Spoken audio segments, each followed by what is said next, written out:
Olá pessoal, tudo bem com vocês? Sejam bem-vindos à nossa segunda aula sobre conjuntos numéricos, ok? Não se esqueçam de se inscrever no canal. Se você já é inscrito, não esqueça também de apertar o joinha, tá?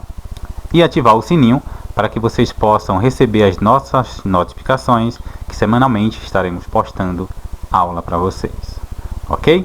Então na aula anterior, nós falamos sobre o conjunto dos números naturais e inteiros. Nesta aula, vamos falar sobre o conjunto dos números racionais, irracionais e reais, ok? Vamos lá. Então, o conjunto dos números racionais, ele pode ser escrito em forma de fração, ou seja, ele vem da divisão entre dois números inteiros. Ele pode ser escrito na forma A sobre B, ok? A sobre B, onde tá ok, esse A, ele pertence ao conjunto dos números inteiros, e o B, ele também pertence ao conjunto dos números inteiros, só que tem uma restrição aqui, o B, ele tem que ser diferente de zero, ok? Porque se o B for zero, teremos uma indefinição, ok? Mas esse é assunto para um pouco mais tarde. O conjunto dos números racionais, ele pode ser escrito dessa forma aqui, ó. Menos 3 sobre 2, menos 1, 1 sobre 2, 0, 1, 3 sobre 2 e o próprio 3, ok? Aí você deve estar se perguntando, mas professor, o menos 3 ele não está escrito em forma de fração. Lógico que está. Todo e qualquer número está sempre dividido por 3, ok? Então quando não tem nada aqui embaixo do número, significa que tem 1. 3 dividido por 1, menos 3 dividido por 1, que vai dar o próprio menos 3. Como por exemplo aqui, ó, esse 3 também, aqui embaixo tem o 1, tá? Então 3 dividido por 1 vai dar o próprio 3. Perceba que o menos 3, ele é um número inteiro. O 3 também é um número inteiro, além de ser natural, claro, né? Então o que significa que tanto os números naturais quanto os números inteiros, eles são um subconjunto do conjunto dos números racionais. Então ele ficaria representado dessa forma aqui em diagrama de Venn. Aqui temos o conjunto dos números naturais, representado com a letra N maiúscula. Aqui nós temos o conjunto Z, que é o conjunto dos números inteiros. E temos aqui o Q, que é o nosso conjunto agora, do conjunto dos números racionais. Ok? Perceba que tanto os naturais quanto os inteiros, eles estão contidos, ou seja, eles estão dentro do conjunto dos números racionais. Por isso que eles são considerados subconjuntos do conjunto dos números racionais. Ok? Os números racionais, eles podem ser um número decimal exato ou pode ser uma dízima periódica, tá? Vamos dar um exemplo aqui. Por exemplo, 9 dividido por 2, ou seja, 9 sobre 2, aqui é um número racional. Então, 9 dividido por 2 vai dar 4,5, ou seja, tem um final aqui, tá? Ele é exato, um número decimal exato. Então, vamos lá ver aqui o exemplo de uma dízima periódica. Um terço equivale a 0,333333 e por aí vai até o infinito, tá? Então aqui ele não teria fim, seria uma dízima periódica, tá? É quando a sequência ela tem uma determinada lógica, ok? Então agora vamos falar um pouquinho sobre o conjunto dos números racionais. O conjunto dos números o conjunto dos números irracionais agora, né?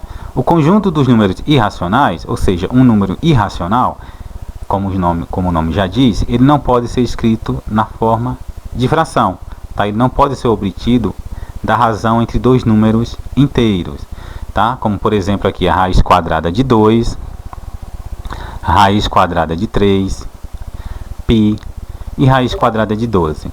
Vamos aqui o exemplo, a raiz quadrada de 2. Ela não tem uma sequência lógica. Ela seria mais ou menos isso aqui, ó. 1,41, 42, 13 e assim vai. Se você tivesse um computador gigante aí na sua casa, você procuraria a raiz quadrada de 2, ia ter infinitos números, mas não com a sequência lógica, tá? A dízima periódica ela também é infinita, mas ela tem uma sequência lógica, ela pode ser obtida através da divisão entre dois números inteiros. Já o número irracional, ele não pode ser dividido, obtido através da divisão entre dois números inteiros, tá? Então eles não têm uma sequência lógica. Como você viu aqui, 41, 42, aqui já foi 13, e assim vai até o infinito, ok? Então agora vamos falar um pouquinho sobre o conjunto dos números reais. O que devemos falar sobre o conjunto dos números reais? Vamos dar um exemplo aqui, ó. Opa, aqui racionais, vamos pro reais, tá? Eu coloquei aqui racionais, mas é o conjunto dos números reais, ok? Então vamos lá, conjunto dos números reais.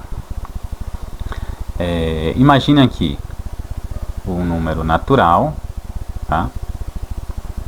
Vamos escrever com a letra N maiúscula.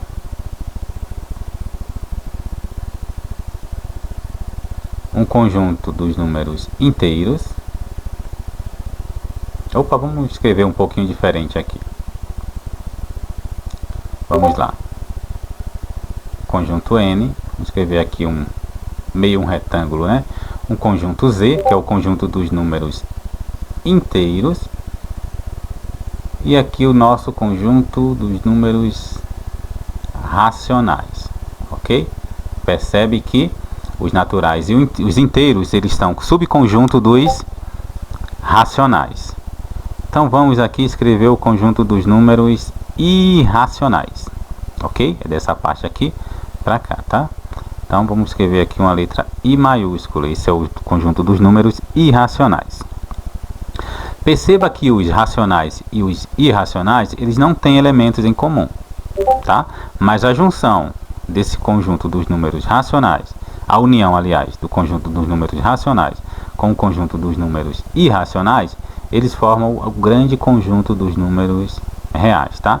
Então, tudo isso aqui forma o conjunto dos números reais. Ou seja, se eu falar para você, raiz quadrada de 2 é um número real? Sim, é um número real. O menos 3 é um número real? Sim, é um número real. Ou seja, o menos 3 ele é um número inteiro, é um número racional e é um número real. O 3, por exemplo, o 3 é um número natural, é um número inteiro, é um número racional e também é um número real. Raiz quadrada de 2, raiz quadrada de 2 ele só pode ser um número irracional e real também, ok? Então, como ficaria aqui a representação do conjunto dos números reais, tá? Então vamos escrever aqui, ó, os números reais, tá? Dos elementos x, tal que esse x ele pertence ao conjunto dos números racionais, ou esse x ele pertence ao conjunto dos números irracionais. Tá? Então, para ser um número real, ele pode ser tanto racional e também ele pode ser real. Ok? Aliás, irracional. O número real, aliás, ele pode ser um número racional ou ele pode ser um número irracional.